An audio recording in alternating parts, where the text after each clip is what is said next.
you're going to lose everything. You won't come out of this. You're not smart enough. You're not bright enough. You waited too late. You should have started younger. Those are the kind of voices that we all live with. For me, our ministry was growing.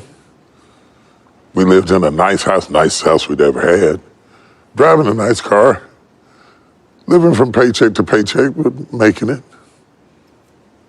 Every night, I lay down at night.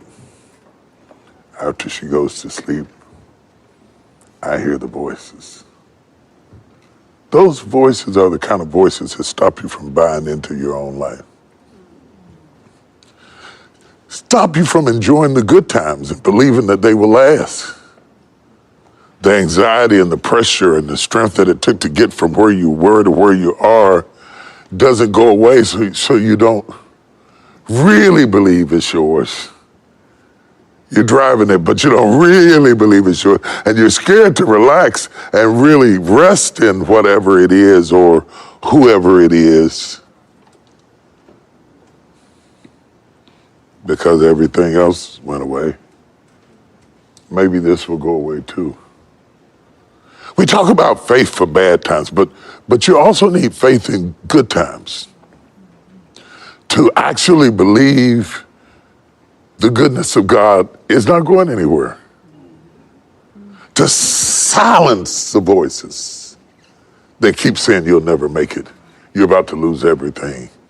Fear gets in your heart. See, I know what it's like to be poor. And I know what it's like to be without. And I know what it's like not to have dinner for my kids. Returning to that the idea that could happen is terrifying.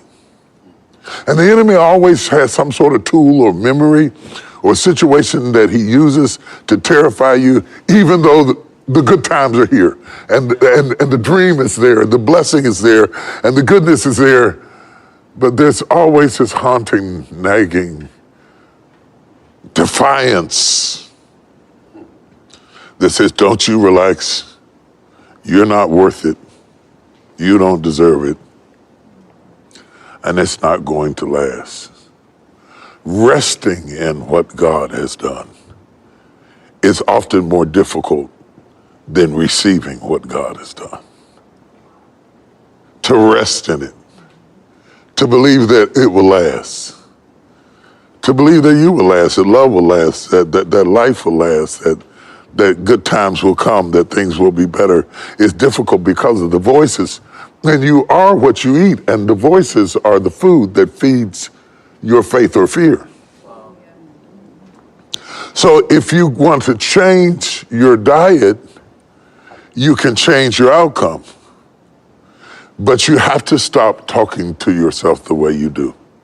Because if you continue to talk to yourself the way you do, you will always be where you've always been. It is what you say within yourself that heals you. The woman with the issue of blood said to herself, if I can but touch the hem of his garment, I'll be made whole. There was no scripture to validate that.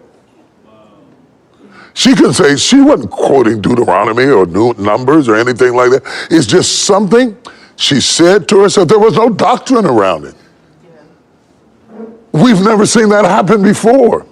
But she said to herself, if I can but touch the hem of his garment, I'll be made whole. Wow.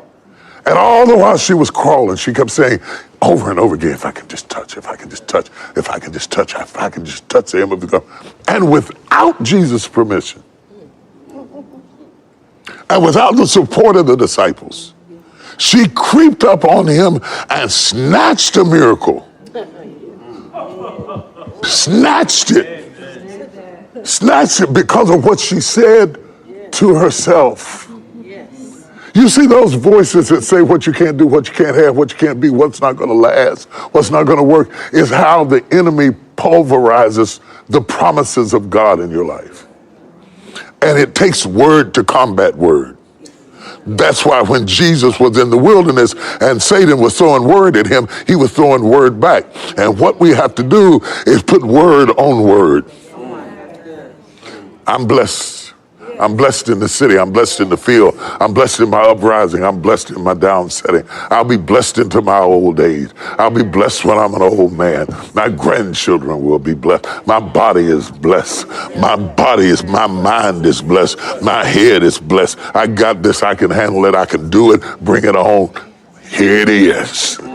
That kind of talk, saying that to yourself, drives back the other voices of negativity that we all have creep up behind us and tell us that we're not capable and we're not competent and we're not gifted enough and we're not good enough or we waited too late or God is punishing us.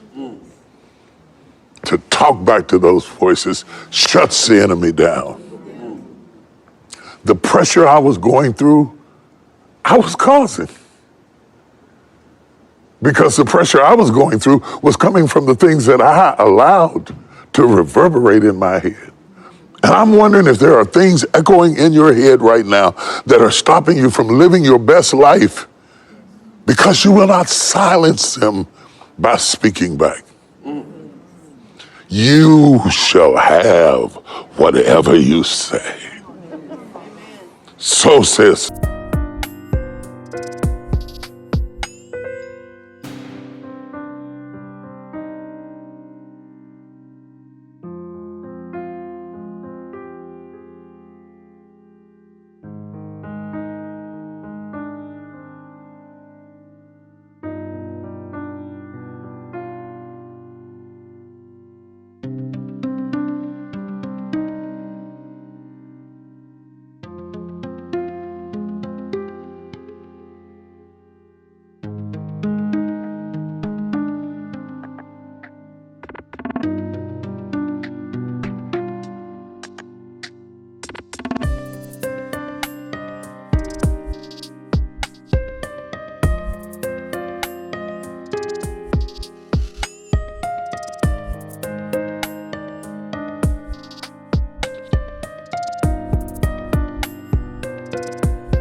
the word of God.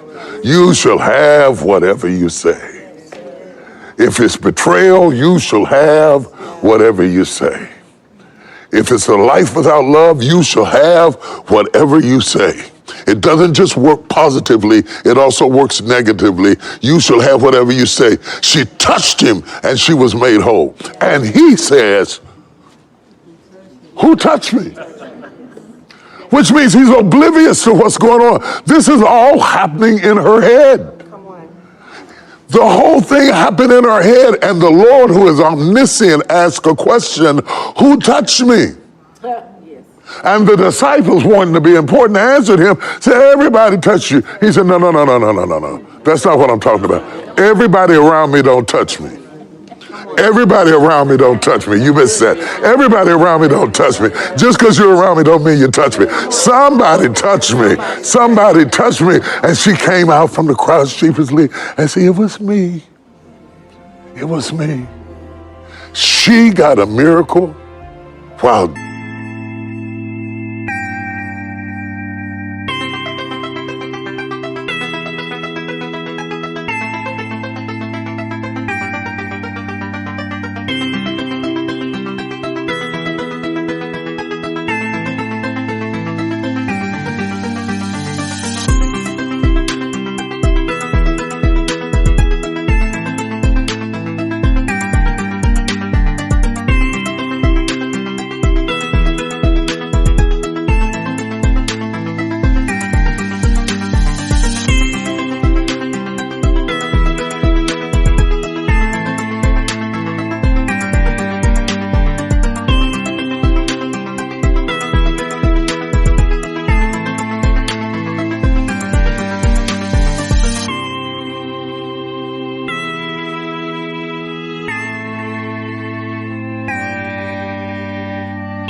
Jesus wasn't looking because of what she said to herself.